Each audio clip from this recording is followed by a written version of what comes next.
आज की क्लास में हम लोग जो टेंस पढ़ेंगे उसका नाम क्या है? Past continuous tense.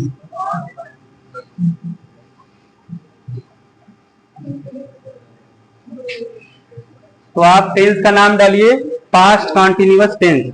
सबसे पहले आप पहचान लिखिए कि ऐसे कौन सी पहचान है जिससे पता चल जाए कि कोई जो टेंस बोला गया है वो पास्ट कॉन्टिन्यूअस का टेंस है।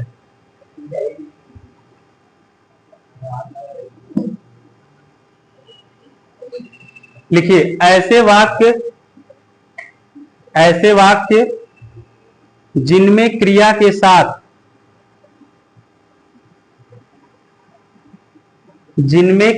साथ रहा था, रही थे, क्रिया के साथ रहा था, रही थी, रहे थे इत्यादि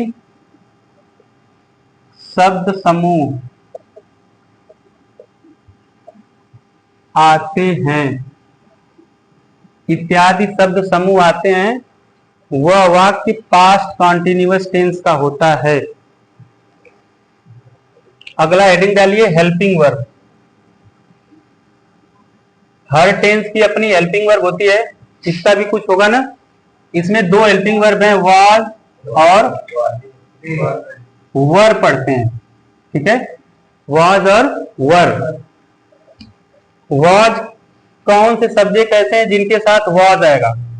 तो प्रोनाउन में ही के साथ, सी के साथ, इट के साथ, आई के साथ। और सिंगुलर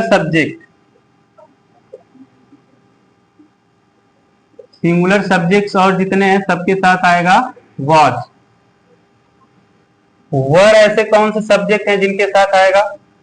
प्रोनाउन में यू, वी, दे, इसके अलावा प्लूरल सब्जेक्ट के साथ आएगा वर।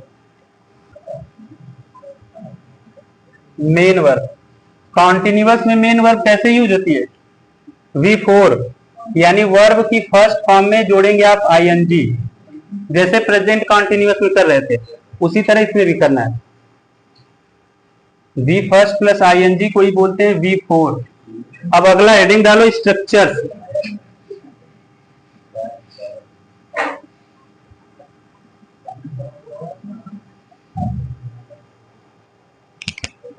सबसे पहले अफर्मेटिव सेंटेंस का स्ट्रक्चर लिखिए।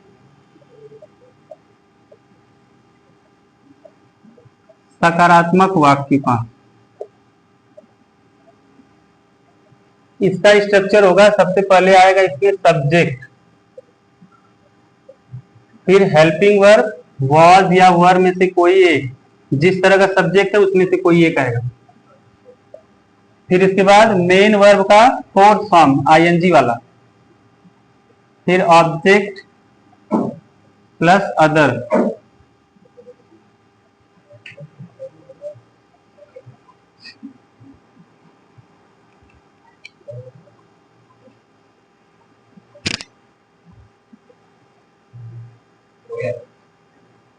एग्जाम्पल इस पर एक देख लो। तुम कल विद्यालय जा रहे थे।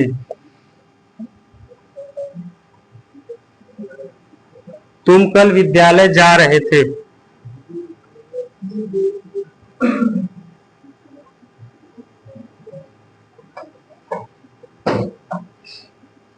सबसे पहले तो आप मुझे ये बताओ कि क्या ये पास्ट कॉन्टिन्यूअस का टेंस है?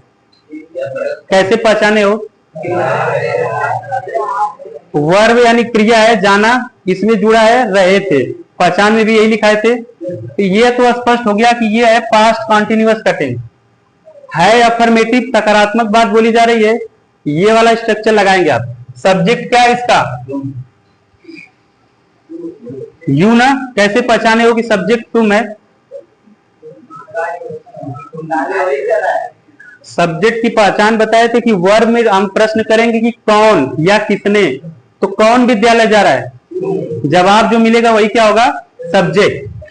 तो ये हमारा है सब्जेक्ट। तो इसकी इंग्लिश लिखेंगे पहले यू, यू के साथ इनमें से क्या आएगा, वर्ब। मेन वर्ब है जाना, इसकी इंग्लिश गो, जुड़ेगा आईएनजी। कहाँ जा रहे हैं, स्कूल जा रहे हैं। कब जा रहे हैं, बीता हुआ कल यानी यस्टरडे। बिल्कुल इसी स्ट्रक्चर पर धीरे धीरे रखेंगे, एक एक वर्ड हो जाएगा। एक और एग्जांपल बोल रहे हैं, इसको आप लोग बनाइए। मैं पुस्तक पढ़ रहा था। इसका आंसर बताओ मुझे। ठीक,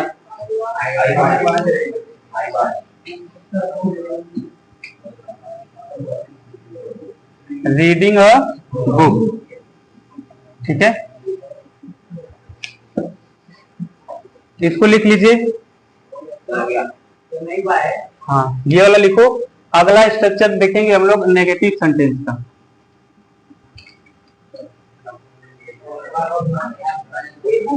दूसरा लिखो नेगेटिव सेंटेंस।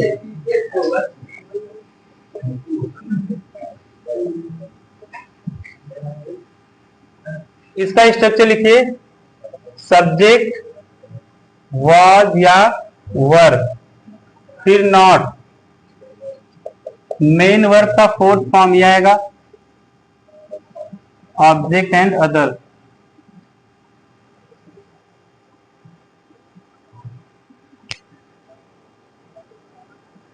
इस पर एग्जांपल देख लीजिए। वह कल पत्र नहीं लिख रही थी। पहचान है रही थी, पास्ट कॉन्टिन्यूअस टेंस। सब्जेक्ट है वह, रही थी लड़का है कि लड़की है, लड़की, यानी होगा सी। इसके साथ लगेगा वॉज, फिर नॉट, लिखना यानी राइट। तो इसमें जब आईएनजी जोड़ेंगे तो ई हट जाएगा। ठीक है, सी वॉज नॉट राइटिंग और लेटर, कब, एस्टरडे। सिंपल हो गया।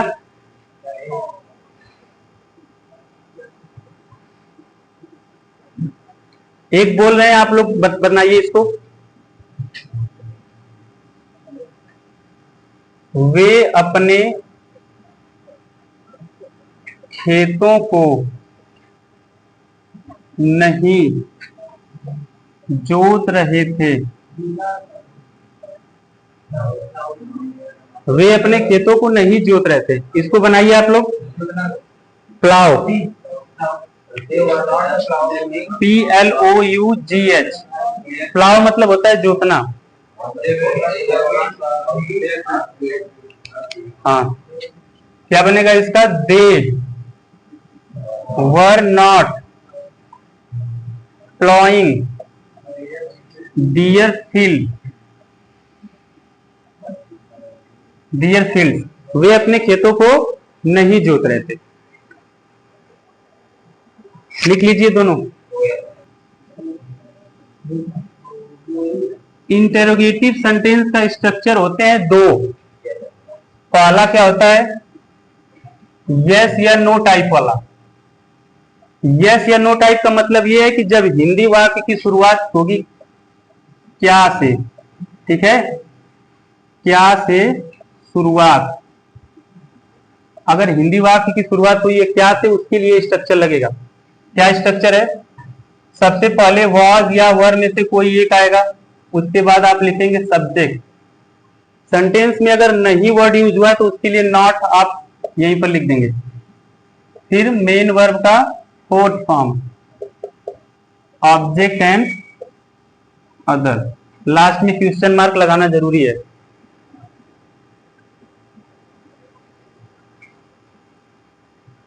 इसी इंटेरोगेटिव में एक स्ट्रक्चर और बनता है और उसे हम बोलते हैं WH टाइप, ठीक है, या फिर क्वेश्चन वर्ड टाइप। इसका मतलब यह है कि जब सेंटेंस में क्वेश्चन वर्ड वाक्य के बीच में आए हों वाक्य के बीच में हो तो ये वाला स्ट्रक्चर लगेगा। क्वेश्चन वर्ड आप लोग जानते होंगे, कब, कहां, किसने, कैसे, कौन, ठीक है, इस तरह के वर्ड वाक्य के बीच में होंगे। हिंदी में तो वाक्य के बीच में होंगे, लेकिन जब आप इसका इंग्लिश बनाएंगे ना तो सबसे पहले उन्हीं वर्ड का इंग्लिश लिखेंगे। तो स्ट्रक्चर में आएगा सबसे पहले क्वेश्चन वर्ड, उसके बाद ये वाला स्ट्रक्चर जो लिखे आप यस या नो टाइप का बिल्कुल सेम उतार दीजिए। वॉज या वर, सब्जेक्ट, नॉट, मेन वर्ब का fourth form, object and other, और यहां पर भी क्वेश्चन मार्क जरूरी।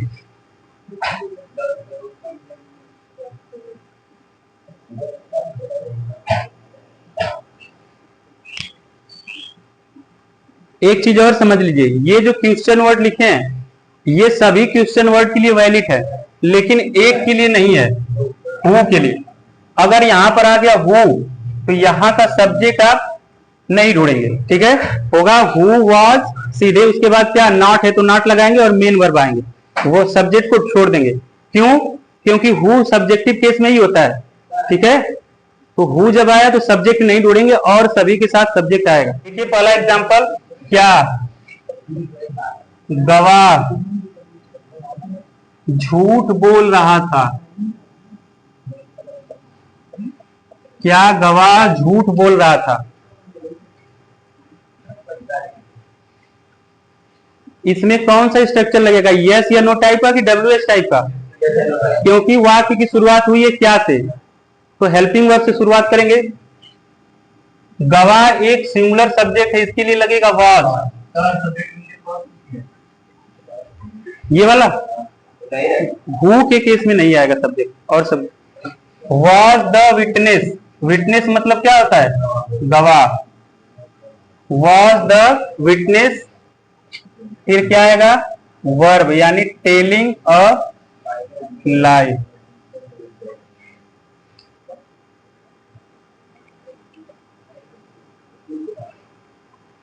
Was the witness telling a lie, double S. अरे दूसरा एग्जांपल लिखो, वे अपना कार्य क्यों नहीं कर रहे थे। स्ट्रक्चर कौन सा लगेगा, डब्ल्यूएस टाइप, यानी क्वेश्चन वर्ड जो आपका क्यों है इसकी इंग्लिश सबसे पहले आप लिखेंगे, होता है इसकी इंग्लिश वाई, ये है सब्जेक्ट आपका, इसके लिए क्या लगेगा, वर, दे, नेगेटिव है तो बोले थे सब्जेक्ट के बाद ही नॉट आएगा। काम करना यानी डू में लगाएंगे आईएनजी बन जाएगा doing, why were they not doing their work. एक बोल रहे हैं आप लोग, बनाकर दिखाइए इसे, तुम्हें कल कौन पढ़ा रहा था, तुम्हें कल कौन पढ़ा रहा था, इसका ट्रांसलेशन बताओ।